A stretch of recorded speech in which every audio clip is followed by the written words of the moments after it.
feel like Gordon Bombay would have taken his career to even further heights. Everything's flashy, everything's cocaine, everything's Fun. Open wide for some soccer. I don't care what you think about what your personal thoughts are at home. I care that you hate the Cowboys. Call this college ruled. Welcome, everybody, to the Sports Experience Podcast. I'm Chris. This is Dom, back again. Please give all of our social medias a follow, a like, a comment, whatever you want. Really, mainly Instagram, YouTube. We're trying to get those numbers up. And if you have any suggestions, just drop a comment. You know what I'm saying. And, man, we're right back on the hardwood today. Who we talking about? Back on the hardwood. We're talking about one of the most electric point guards, not only to come out of New York City, but in the NBA during the time that he played in there. But has some controversy that also comes with him, which we'll discuss later. Give it up for Stephon Marbury, everybody. Starbury. The Starbury. Well, what I found interesting when researching, there was a lot of articles or whatever that would say the rise and fall of Stephon Marbury. And I remember after researching it, it was more like the rise, fall, then rise again. He rises like a phoenix from Arizona. Yes, he does. We'll talk about that later. We'll talk about that one later. Stephon Xavier Marbury, born February 20th, 1977 in New York City, and he was New York to the core. Yep, Coney Island, out of Brooklyn, 6 or 7 kids, right? Mm-hmm. And the older brothers were also really good basketball players. Yes, it is a basketball family. Yeah. They even have like cousins and you know what I mean? So they're definitely very basketball centric. So he grew up around this game. Yeah, not only that, and his brothers, like, they weren't just, you know, hardwood or blacktop court stars. They were guys who played D1 basketball. Yes. Like, I mean, they advanced farther in their careers than most people. And in a basketball crazed city like New York, that's kind of what you want. Mm-hmm. It's kind of what you want.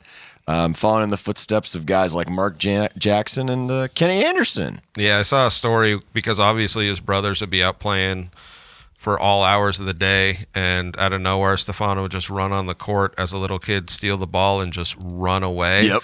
Like, literally, like, keeping the ball away, like, that was his personal game, and they were talking about it. They were just like, yeah, that's when he first started to get his ball handling skills because we were ready to whoop his ass. We were just like, give us the ball. We're trying to play, and you'd like, go under cars. You just hide under there, go in the sewer. Stephon, no. It's tied at 10. We need the ball back. We need it, Stephon. We need you. So goes up with AAU, New York Gauchos, which I guess is a pretty famous team, and starts dominating at Abraham Lincoln High School. And Lincoln is just one of those top New York teams, you know what I mean, where you see and it's so weird where you see high school guys coming out of New York and they just wear Lincoln, and you're like, oh yeah, there it is again. Right. But his senior year, he's New York State Mr. Basketball, averaging almost 28 and over 8 a game. Yeah. Like, he's probably the best point guard recruit coming out this year and one of the top recruits overall in 1995. But we see in 1995, we see a lot of guys maybe not going to college. You know, this is this era. We're finally starting to see it again, Chris. I know. Old Moses Malone. So he goes to the 95 McDonald's All-American game, and he meets up with some future players and stars that he plays with, against, all of that. Like Kevin Garnett's there, Paul Pierce, Antoine Jameson, all of these guys. You know what Vince I mean? Carter's probably there too. Vince. I don't know if Kobe Bryant was at that one. But no, because he was a high schooler the following year. Yeah. So he would have been a junior. You're right, because he comes out in the 96. You're right. So he wasn't in the senior. Yeah. So, like, that's what it's. There's so many stars in this pack, though, of like 2 years where you could see Stephon going to the NBA. Yeah, like it's a legit possibility because he's, about 6'3", 190 already as a senior in high school. Yes. So you're thinking, like, the tools are there, you know. Like, I was just going to say, with all the handle and the scoring that you want, because he was one of the better penetrators. You know what I'm saying? Yeah, he is. But him and really Allen Iverson from that era, like, you look at it, you're just like, those were, you know. I mean, not necessarily as strong a shooter as Iverson, but I mean, the ability to be a point guard as far as ball handling, being a slick passer, and just scoring and drawing double teams. Yes. I was going to say, just being that point guard that controls the game and all of that. So he decides to go to Georgia Tech, which it's... I mean, everyone stayed in school, it seems, except for Kevin Garnett that year actually took the leap. But plays his freshman season at Georgia Tech. And you remember how we did our Duncan episode and we're just like, he's coming along nicely. Stephon just lights it up in the ACC his freshman year. And shows that he can play at that next level. Yeah. That's the thing. Like, he shows he is a one and done. It's not anything crazy. Like you were saying, he was probably ready as a senior in high school. He was 6'3", and you know what I mean? So, but that's what amazes me is no one was even thinking one and done at this point. It was very rare, if at all, for that to happen. You're right. So he plays one awesome, successful year for Georgia Tech. They make the Sweet 16. But I feel like in this era, stuff's changing so much. Garnett goes straight from high school. Yeah. So he's like, I could go straight from right here, one and done. A lot of guys probably saw that and were like, here we go. He was like, I took that step. I know what's ahead of me, and I know what the money is. I think that's the other thing, money ahead of him. It's so ridiculous. When you're a true freshman and you're an AP third-team All-American, the money, you are an automatic lottery pick unless you're burying hookers somewhere. Yes. Like, that's just, what it is. So we all have different college experience. Yeah, no, sometimes we go to a party and things happen. And, got a shovel, and you got to return some videotapes like Patrick Bateman. I need my tools. Chains. Damn it, McGriff. Bondage. Fetish shit. Tools. So he plays the one season at Georgia Tech, one and done, goes pro, and he enters arguably the strongest draft pool without in a doubt the history of the NBA from like top to bottom. So like, this is what I'm saying. Kobe Bryant goes 13th. AI goes first. Steve Nash is in there. Steve Nash. Marcus Camby is in there. Marcus Camby goes 2, and everyone's just like, that's the only bad pick. That's those Raptors. But it wasn't bad in the time. It's one of those. No. God, Nash was at the bottom there. But then we have the two guys that flop, which is Stephon Marbury and Ray Allen. Yeah, and so Marbury's picked 4th. The first pick in this draft, we did an episode on it if you want to listen to it, Allen Iverson. So he's the second point guard off the board, and he goes 4th to the Milwaukee Bucks, who then immediately have a trade to the number 7 team, who takes Ray Allen. I think they were the 5th pick, right? No, I think they were 7. I don't know. No, whatever. They flip-flop with the Milwaukee and Minnesota flip-flop picks and a future one for Minnesota. Yep. So Minnesota now, last year they pick up Kevin Garnett straight from high school. Now they're picking up Marbury, and they think this is going to be their 1-2 punch that, is essentially could take them to a championship. And they had been like straight ass before they got Garnett. They were the worst. It was like a death sentence to go there. Yes. So Garnett, towards the end of his rookie year, I know was playing really well. And then you bring in Marbury, and you're like, wow, we finally have a team together. Yes. And they were really up. They were the West during this era was just a whole bunch of good teams. Well, and you see, in his first year, he's second in Rookie of the Year voting, and like you said, the Timberwolves actually look like a good young team where they make the playoffs. I don't know if they made the playoffs the first year, but they definitely are. They lost to Houston, yeah. Oh, okay, yes, they lost to Houston, but they definitely are looking like potential. You know what I mean? It's all potential. Everybody's like 20 years old. Yeah.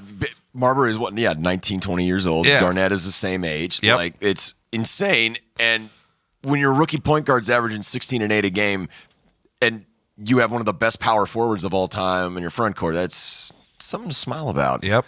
Following year goes 17 and almost 9. Unfortunately, they lose to the Sonics in the postseason. The West was strong. Yeah, you're winning 50 games and you're like a 7 or 8 seed. That's like, oh, jeez. Brutal. But now we start getting into the lockout times, because a lot of these guys we do episode on play during the lockout time. 98 season. And there's a bit of a rift that's happening in Minnesota. So he hates the cold, and he hates the way Minnesota is. Yes. he feels like he's entitled to a pretty big contract. Yeah, and the team has money to give out big contracts, and they're giving one out. And they give out a huge contract to Garnett, and he also feels like it's not a big enough market because he wants to be. This is when he starts to see this like Starbury brands that he kind of envisions as like, I could have my own shoe, I could be Jordan, you know what I mean? All that kind of stuff, which isn't crazy, but is what he thinks is not possible in Minnesota. Yeah, like it's not, and I think it would be different if he played somewhere like Los Angeles, New York, a bigger city way into basketball, Chicago at the time. Well, I mean, obviously post Bulls, but still like Jordan. But let's just say there's some rifts happening, and it's starting to show. It's starting to show. It's starting to show. Not that he's not playing well. No. Unfortunately, during the season, they just say, screw it. They traded him. They traded him so he could go find that new contract and get a new point guard. Well, they said that there was a couple of reports. One was like he demanded the trade. He wanted to go to New York. Another one was that Minnesota was just fed up, and they were obviously backing Garnett, who Garnett was like, this is done. Yeah. So they do a three-way trade, Marbury to the Nets, Cassell to Milwaukee, and then I forget the last one. Terrell Brandon goes to Minnesota. One of the other pieces in this trade, I wanted to point out a man named Bill Curley. Do you know who that was? No. The guy that the Spurs drafted for the Pistons so they could get Sean Elliott. Oh, shit. Yep. That's a good one. It's a spider web. That's solid. Old Bill Curley. In 31 games, though, in New Jersey, he puts up some of his best stats, though. He is. Because he's just a scoring machine. Yep. And people were saying this is what he wanted. He wanted to be top guy on a not bad team, but like he wanted to be like, this is my team. I'm the all-star here. Yeah. And stats galore that year, over 23 a game, almost 9 assists. Following season, he's all-NBA third team and an all-star for the first time. But the Nets aren't that good. The Nets are not good. In fact, the 2.5 seasons he's there, well, even though he's averaging over 23 and 8 a game, the problem is they're not making the playoffs. No.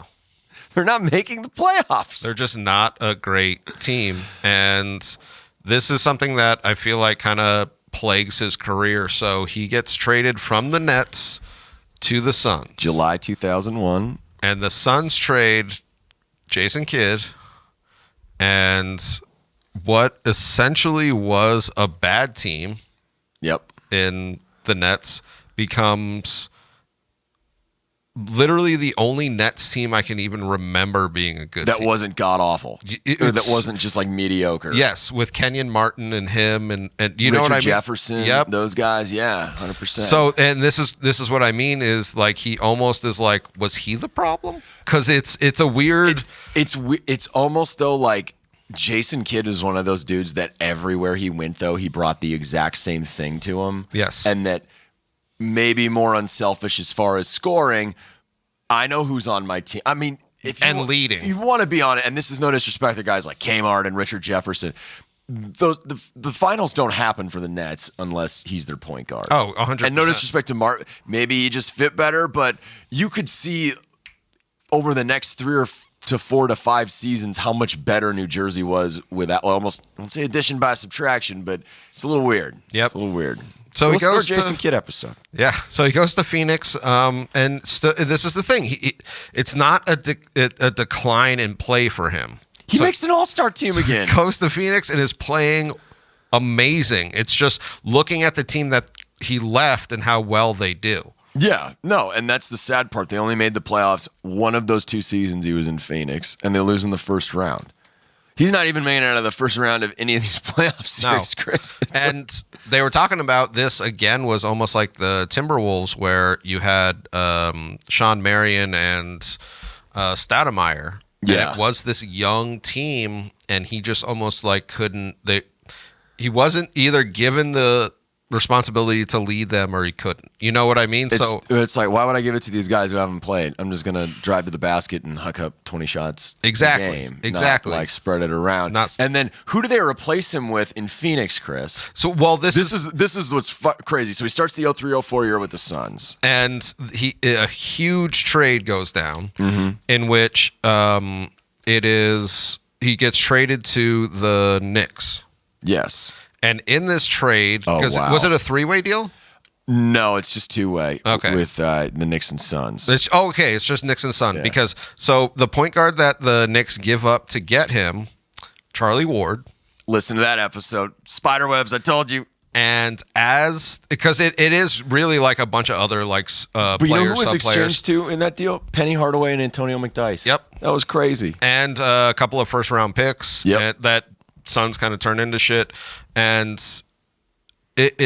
so just speaking on this, so Charlie Ward goes to Phoenix, ends up being their backup because Suns get Nash, and then Phoenix then has one of their best sprints of that time. They had like a 6 or 7 year window. Yep. Where Nash won a couple MVPs. Maybe some questionable officiating knocked him out of maybe some championship runs, or they just didn't get it done when they were the number 1 seed too.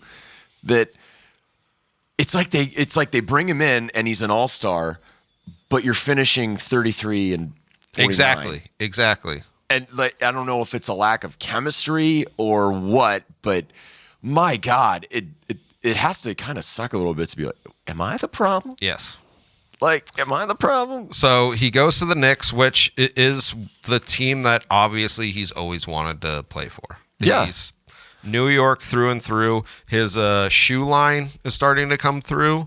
And then we get into the 2004 Olympics. Yes, we do. Where this is like the first real decline. Because like in this is all stuff that we can kind of like look back at. But in the era, nobody was really saying like he was it was more like he really is one of like a top 3 point guard. Let's see. You know what I mean? Those Olympics, you're just like, what are these Guidos from Argentina? What is this sorcery from this Manu Ginobili character and the rest of them? Sorcery. But no, they end up getting the bronze medal. Mm-hmm. Last time they got bronze was when, granted, Mitch Richmond and David Robinson are in the Hall of Fame, but they're in college playing against grown Soviet people like the Sabone Zone. Like, they lost professionally, like as a team of professionals to a team of professionals, which can't have that. It's the first time that USA ever lost the Olympics where they sent a line of professionals, and what Marbury said was that there was such a rift between him, a couple of other guys, and the coach. Yeah. So there was this like huge divide, which is, he said in this interview I saw where he was like, I still think we were the best team. We just weren't a team. And you're like, okay, that kind of makes sense because you look back at that first dream team though, how all of them were just like, let's beat everyone by 80 points. That was the dream team was the dream team. I can't even. But so the coach is Larry Brown. And he says, oh boy. He says he was just like, after the Olympics were done, I was just like, I'm never going to have to play for this guy again. That was probably one of the worst experiences of my life. Surprise! Isaiah Thomas, who's the president of basketball at the Knicks, because the Knicks are the most well-run franchise in basketball. You want some fun Isaiah Thomas action. You listen to that. There's so many spider webs. There's so many. We want to talk about the spider webs. I want to talk about the spider webs. You want to talk about webs? Are the Starbury spider webs. So he hires Larry Brown, even though he literally like pleads with him. Marbury pleads with Isaiah, like, please don't bring him in. That is the most Isaiah Thomas thing to do. Not to say that, like Marbury doesn't have issues with people, but like for the guy that you gave up all this for to come in, be your point guard, your hometown hero, for him to be like anybody else. Yes, anybody. So then the Knicks have one of their worst seasons ever. Oh, God. And people are saying, like, if you look back at that team, they weren't a great team, but they were like a 4th, 5th, you know what I mean, kind of seed team in the East. And they literally, I think they went like 27 and 100. You know what I mean? They were so bad. But when your 28-year-old point guard is averaging 22 and 8 a game, it's not like you shouldn't lose that many games. Yep. It's just so dysfunctional. And in 04-05, to add more salt into the wounds, that was the year Phoenix had the best record in the Western Conference. Exactly. And Nash won an MVP. Exactly. And that's what people were saying was it now the question starts to come out. But now the avalanche starts in New York. Just the absolute him being testy with the media, with the coaches, everything else like that. New York Daily News, Michael O'Keefe called him the most reviled athlete in New York. Which is crazy because he was New York. You know what I mean? Yeah.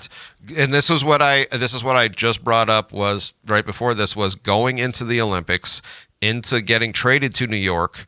There was so much hype around him that he was like going to release this shoe and it was going to be like this huge thing. And then it just this year almost like tanked everything that he had built up. Yeah, all the goodwill, like people. I mean, if you're making flashy plays, they'll ignore the mediocrity in first round playoff exits. Like you're making all-star teams, like he did, they'll ignore that. They'll ignore it. But he was trying to market these shoes for like $15, which nobody would do. They weren't great shoes, but No. it is this thing that everything kind of went to shit. Where you almost saw, like, I wonder what would have happened if Larry Brown didn't take over.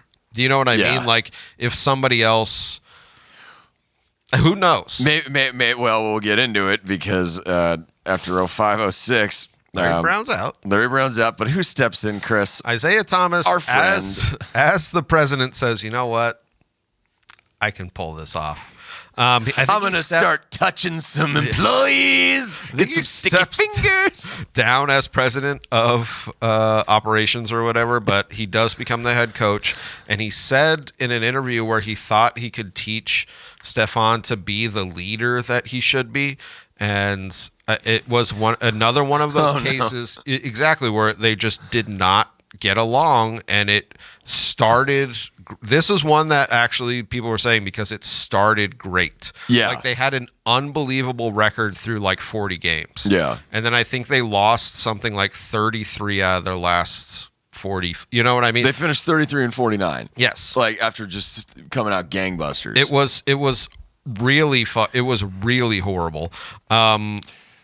Yes, the following season, he gets to testify at Thomas's yep. trial for sexual harassment. We talked about it a little in the other episode. You can check that out. Apparently, he was banging it. Marbury apparently had said he had banged an intern in a car outside of a strip club because that's what Steph does, Chris. It's true. That's what he does. That's why Back Ty, in 05. Angle Studios or record everything. That's why he can't have interns anymore. You know what I'm saying? Jesus Christ. All your recording needs. All of them. So 2007, 2008, he just leaves the team. Yes. He just says, I'm on a break. Well, how long? I'm on a break. This is where you kind of see his mental stuff kind of start to break down because his brand didn't do so well, and he just keeps having problems with coaching. Thomas is out. Mm-hmm. Mike D'Antoni comes in. The guy who was leading Phoenix for all those years. Yep. Mm-hmm. And they don't necessarily click right away. You No. know what I mean? So, like, it is one of these things where Marbury literally wants to just be told, like, you're the star, you're the everything, and they won't give him that. It's almost like, well, yeah, you talk about wanting to be a hockey player, but you know what? You're not very good. No, this guy's an all. But in this type of NBA, his type of skill set, it will help you win a championship, but it is not going to put you on his back and carry you to one. Yes. And have his ass kissed the entire time. Yes. Like, yet you need teammates, friend. Yes, I 100% agree with that. And he was not. So I think D'Antoni told him that he was going to come off the bench. Yeah. And he refused. So, like, there's all of this stuff where really just like for 6 months, it was horrible in New York. Like being a part of that locker room had to just be like, Yeah. If you were just like a 9th or 10th guy on the bench, just like going to work every day, Dude. like you're leaving, your wife's like, honey, you don't need to go. I know. It's horrible. Kind of do, but I know I don't want to. So they suspend him from all basketball, practice, locker room, and then they pretty much just get in line to buy out the rest of his contract because Oh, yeah. they were trying to trade him from when Isaiah was still the coach, and nobody would trade for him because his contract was huge. Well, his contract was number one huge, but you would have to think, him, the person, only being like 30, 31 years old, still with gas in the tank, and not a soul biting or looking to restructure a contract. I mean, oof. It's brutal. That's a bad look. It is. It's but I mean, that's not a good look. It's not a good look. And granted, the Knicks at this time, as we went over in our Thomas episode, not, necessarily prone to making correct decisions, but Jesus Christ, or creating a culture of winning or anything. Positivity. Any kind of relevant decision making. I didn't know they still had a team at Madison Square Garden. You got uniforms and everything. So he gets the buyout of his contract and goes to the Celtics, where, to be honest, if you're a fan of Stephon Marbury and you saw him back up Rajon Rondo in this Celtics team, you were almost thinking like, dude, that's such a great 1-2 point guard punch. But it was almost obvious that he was like, I'm not second fiddle. Yeah. So I think they offered him a 1-year veteran contract, which wasn't the best at that time, but was still, He did, and it's the only time of his career he was on a team that advanced past the first round in the playoffs. That too. And that's what people were saying, was just like, if he actually focuses in on being the sixth man, but it just wasn't there for him. And I feel like his mental thing at this point starts to deteriorate really bad. Which is insane, because he could have played like a Nash until he was in his early 40s. It's not he had, in the NBA, there you go. I mean. There you go. But his body was always in top shape. He never suffered any debilitating, career-ending injuries. I mean, if he had just aged gracefully, I mean, the stats that he could have put up eventually might have put him Hall of Fame status. Yeah, anywhere I would say there. so. So the Celtics offered him another 1-year deal, where he makes the league minimum. But he denies it because he thinks another team is going to come in. And to be fair, he's 33 years old, to where no one's going to pay you top dollar to start, but yes, come to a team ready for a postseason push. Exactly. That needs hot points off the bench. But no team comes in, and he kind of spirals and goes into this depression where he says he's going to take a year off of basketball. Mm-hmm. He goes on to one of the first live streams and proceeds to start eating Vaseline.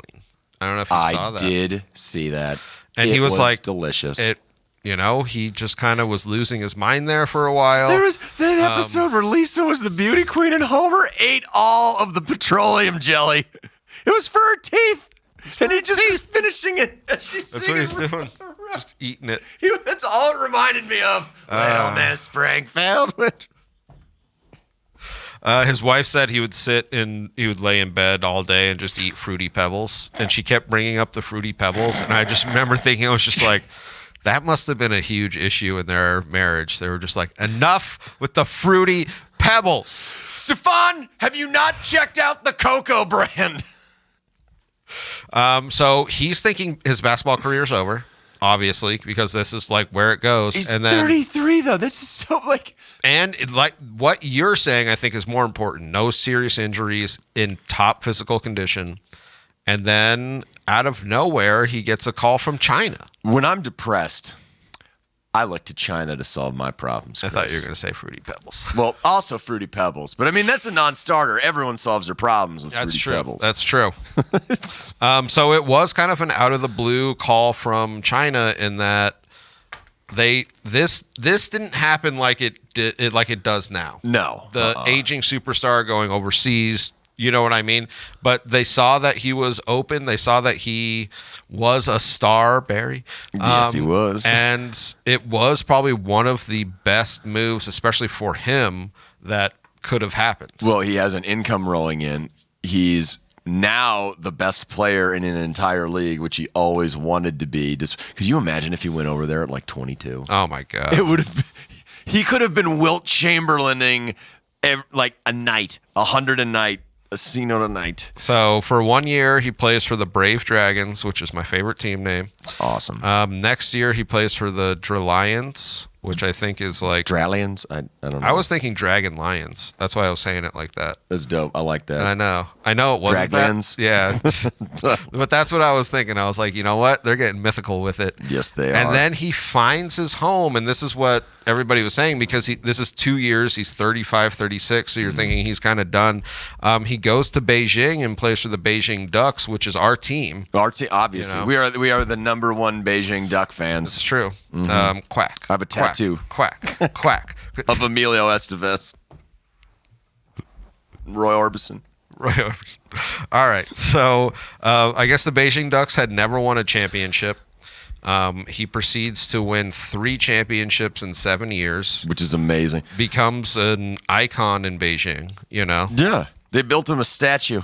It's like after the first one. Yep. Can you imagine that? Yes, that's what everybody's saying. I think he averaged 45 points a game. So he scored 45 in the championship. It was something like that. So it's like he really made himself an icon in China, where he even put out his shoe brand, which fell apart, and I mean, you can get the labor straight there. So well, I mean, like the amount of cut costs. That's what I'm just saying. Right there. I found it funny though. He wins the CBA foreign MVP. Oh yeah, which is like, oh, China. They had to. Could you imagine if America had something like? Because I know they have the same thing in Japan for baseball. Yes, they have that. Only limited. You're only allowed to win the foreign. You're very special in certain ways, China, which I don't agree with. I like it. Racist would be the, xenophobic, whatever you want to call it. So he ends his career, and this is what I actually really do love. So he agreed to play 1 year with the Beijing Fly Dragons, who were like a smaller team, and then he went on to coach them.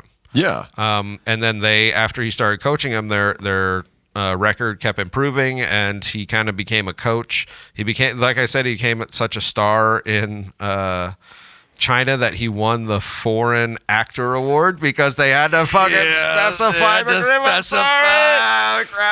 They were like, you know what? For a foreigner, top notch. But you know what this reminds me of? When a certain man who drove a talking car went over to Germany and started singing. Brought down a fucking regime.